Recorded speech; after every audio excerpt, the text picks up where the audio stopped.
to get to the place where we could actually do that. And in January, I went through about a depression, and I was pretty open and honest about it on my personal Facebook page. So as much as we kind of go through the tools that you can use, and we talk about our own experience and being gentlemen that have gone through it, still affects us. We're still human.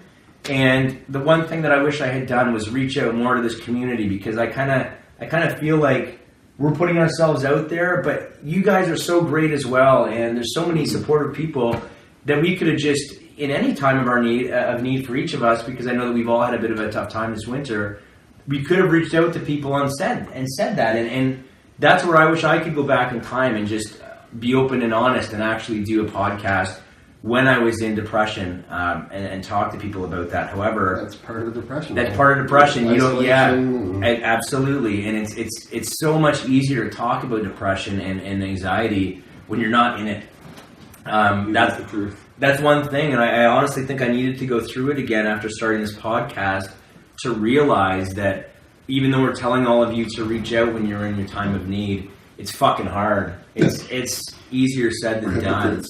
Yeah, well, you do what you can, right? But depression and anxiety and things that knock you down, they're funny things. I don't think anyone fully understands them as much as they think they do. So that's kind of been the last 6 months for me. We're going to continue to build the studio. The next couple Sundays we're going to be here. We're going to focus on finishing what we started. Life's kind of like that. So is anxiety. You start something and then you get sidetracked and then you try to come back to it, right? So we're going to finish what we started. We haven't left you guys. We're still here. And I know these guys have had some really incredible experiences over the last 6 months, but I'm going to leave it up to them to share what they see fit and if it applies. So how about you, buddy? How much time do we got? We got enough. Yeah. We got enough. Since September, I think I could be honest and say I've been on a roller coaster, for sure. There's been lots of ups and downs. I submerged myself with a hockey team, for sure, and I put all my eggs in that basket.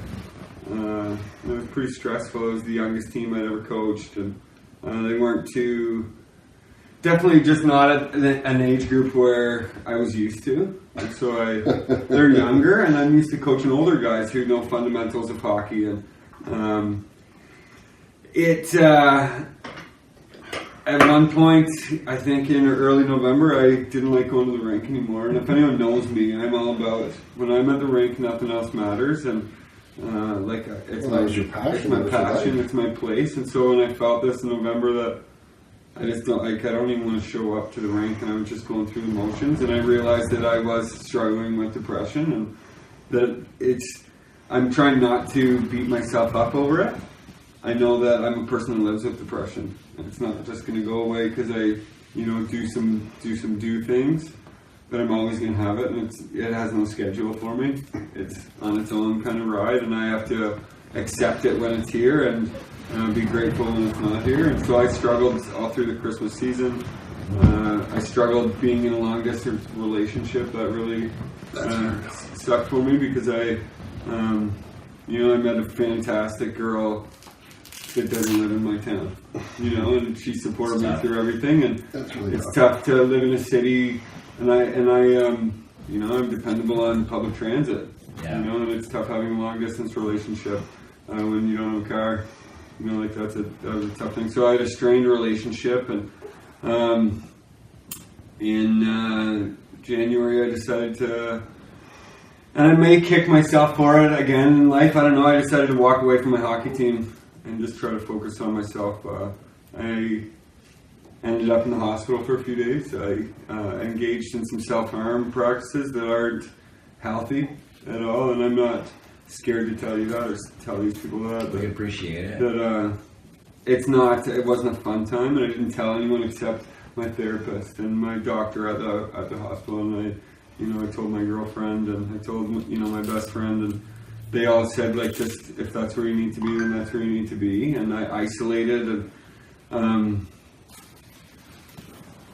so I didn't have a great winter. And that generally happens, that I don't have a great winter. I have some really cool things coming up.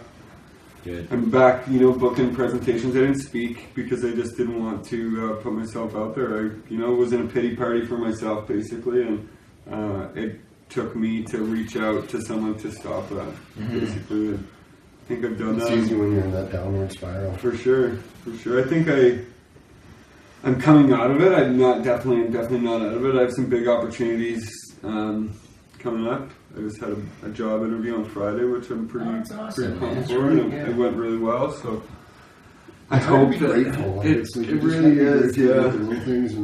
And I think that's what I was doing. Was I got to a point where I was thinking that these things were bigger than me. That at hockey, I thought, if we don't make a provincial championship, I don't want to coach this team. But that's my mindset of, we won it all last year. We have to win again. We have to win again.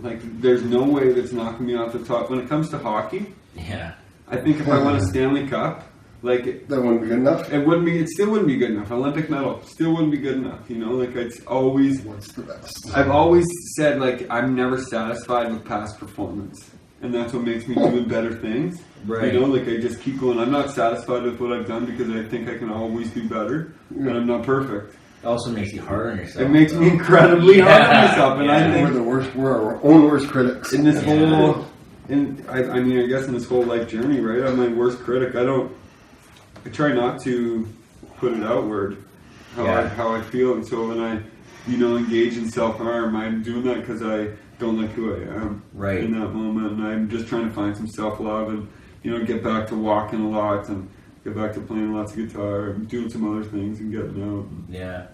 I mean, my biggest regret is not reaching out enough. Yeah.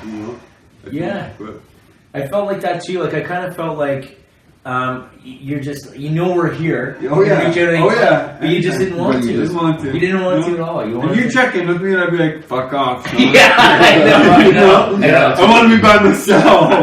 But then, in the same sense, be like, fuck, I wish someone would call me. Yeah, I know. It's I so wish weird. They just knew. Yeah. Yeah. And you see them. I was so lonely, but as soon as your phone and some text comes in, fuck you. Yeah, right? And it wasn't because I was like, fuck you, Shawn. No, I know. I was like, I want to be stuck in here with my lights off.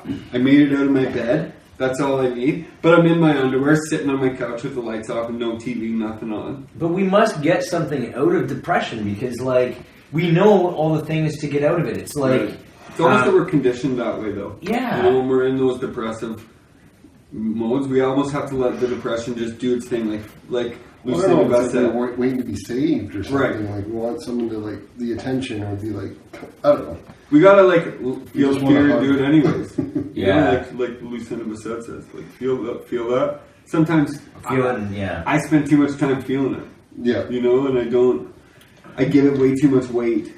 I give way too much weight in my life, and I don't look at the positive side of things. It's one of those things where we went through this gratefulness, right? Yeah, but we went through a full 13 weeks of actually talking about what we need to do. Yeah. And I've implemented those practices in my life for sure. It's just it still doesn't defeat it completely. It's still, and I don't think because there is no cure for depression. Right. Yeah. I think that there is no cure for anxiety. There's no cure for post-traumatic stress. If someone would, I'll tell you right now, if someone could shut my brain off, because I haven't slept for 3 weeks. Really? Oh, it's brutal. Brutal. This morning, 5:30, bing, wide awake after tossing and turning all night. It's because my brain doesn't want to shut off. And I listen to the shit. It couldn't be the rock stars, though. It might be the rock stars. It might be. I'd stop. 4,000 milligrams of caffeine. I'd stop taking rock stars after 5 o'clock. That's a good start, It's a good right? start, It's a good start. Because I would crank them at 10 o'clock at night and then be like, I'm going to bed now. Yeah, that's probably not helpful. 6-hour half-life of caffeine. Yeah. So that's my 6 months. That's your 6 months. Well, Been a tough go. Thanks for sharing, buddy. And I'm glad you're with us, and I'm glad that you had the insight to check yourself in, because you did check yourself in, right? Was it suicidal thoughts? Or? For sure. So can you share us what that felt like? Or if you don't have to, if you don't want to. It wasn't. I can tell you right now, it wasn't that I wanted to die. It wasn't that you wanted to die. No, I just wanted the shit to end. I wanted the chaos in my head to end and the stress I was putting on myself to end. And then what comes with that is suicidal ideation, which I hate. I hate that that's something that my brain does. And so I beat myself up for hating that, and then it just manifests itself into a plan. As soon as I had a plan, I knew that I needed to get to the hospital pretty well. Good for you, man. Right away. And well, thanks for sticking with us, man. We love you. No one's perfect, and like I'm only human, right? I'm I'm not a guru. I'm not a counselor. I'm not a therapist. I'm just a human being with an experience, right? And I'm still living my experience, still going through my journey. But everything that you've gone through has led to, like, someone watching this right now could be saying, you know, they have a plan and they don't know what to do. Well, check yourself into the hospital, right? Listen to Paulie. Do it right now. I just saw a thing on Facebook on my memories. 7 years ago on Sunday, I moved out of my car. Wow. And I thought, you know, like I moved out of my car and I've just stayed in an apartment for 2 years and I paid the rent. That's amazing. It's a big. Like, You gotta celebrate. That's fucking bonkers to me, you know? Yeah. Like, 'cause I was able to stay in a place, not get evicted. The sheriff didn't come to my house. The cops never came to my house one time. Yeah. Like, that's amazing. That's you know? awesome, Like, buddy. That's a first. Yeah. You know, like, that Yeah. is a first for me that the cops haven't come to my house and I was able to pay rent for 2 years. So you can say that it That does. it's possible, right? That it's Be possible. grateful for that. And Oh, yeah. Celebrate the small victories. Those are the right? things that I have to be grateful for and not the stress that's going on in my life, right? Is that I gotta use those little victories and they're big victories ultimately, you know? I hated living in my fucking car. I It's a little bet. Honda, 92 Honda Accord. Like, Yeah. not a lot of leg room, Yeah. you know? And it's and in that situation, 2-door or 4-door? There's a 4-door. Oh, so Yeah. a little bit more. You get like high tower and just I put the just seat put in the the back. seat back. I just Yeah. put the seat back. That's how I slept. be grateful you had a 4-door, not a 2-door. Not a Just kidding. 2-door, yeah. Little things. Well, that's what I was going to say. Is like in those moments, though, it's hard to find gratitude, right? It is. Oh, it's incredibly hard. And I know we preach about just like it's hard to be depressed or be anxious when you're grateful for things, but sometimes that takes all the energy out of you even just to think about what you're grateful for. And Well, now I figured, you know, like I got out of bed, and that was always my big thing. Get out of bed and go to the couch. I gotta get out of bed. I just can't lay in my bed. But I gotta do more than just get out of the couch then, right? Yeah. Like, so I've gone step 1, I've got out of the bed. Step 2, I gotta get off the couch. Yeah. Step 3, I gotta go outside, have some human interaction, right? Yeah. Human interaction is key. It is. it really is. Like 3 weeks, my only human interaction was the hospital. Yeah. But that's not healthy. You But know? at least it was interaction. At least it's there. For right? sure, Yeah. but it was like one time over 3 weeks. Before that, it was like, no, I'm not Right. talking to fucking anyone. Yeah. Because I don't want them to see how hurt I am. No, I get that, man. You know? Yeah. It's almost like, and being a man, we talk about this, and Scott, we'll get to you soon too, buddy. But you talk more than anyone about the shield, right? Oh, yeah. And we all carry that, like we don't want anyone to see. How vulnerable we are. We really are, and we went to that talk last week, and we know that men succeed at suicide. What was it, 70 or 80% more than More than women. Yeah. They attempt it more, but men succeed more. Yeah. So Which I is mean, a crazy stat. absolutely. And let's talk about Scotty 6 months, because everybody's dying. Save the best for last. Yeah. Well, not really, but I mean, we're all talking about the shit that we've gone through. So Scotty went Everybody's through. going through something. Scotty went through a bit of an ordeal. Why don't you share it with everyone? So yeah, I guess the last 6 months, one, I moved, and that's how I hurt my one knee, was moving all the stuff in my house. So waiting for an MRI here in London took forever, so I overcompensated on this leg, and then landed up slipping a couple times. And then the last time that I slipped, I landed up rupturing my quadricep tendon, and it recoiled up to here. Oh my god. So I had to have reconstructive surgery on this guy. So I've got a nice scar from here to here. And then this knee, they scoped and cleaned out my meniscus. That's what I had damaged in it. And then have partial tears in my quad tendon in that one. So how are you doing now, bud? So that's been like, after Christmas, like, so yeah, like I've been in pain and not being able to walk around. I've been able to settle into my new house. Like, But- everything that I wanted to do has not been, like, I haven't been able to do it this winter. But what happened where this is the time when you had to be vulnerable? Yeah. And what was it that happened where you had to actually say, okay, I'm not just going to sleep this off, I'm going to call 911?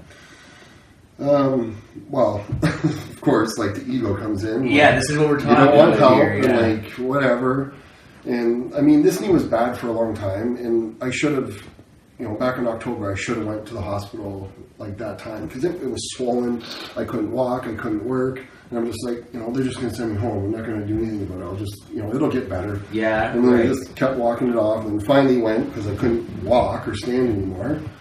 So I finally went. But yeah, like, it's ego, right? And then so finally,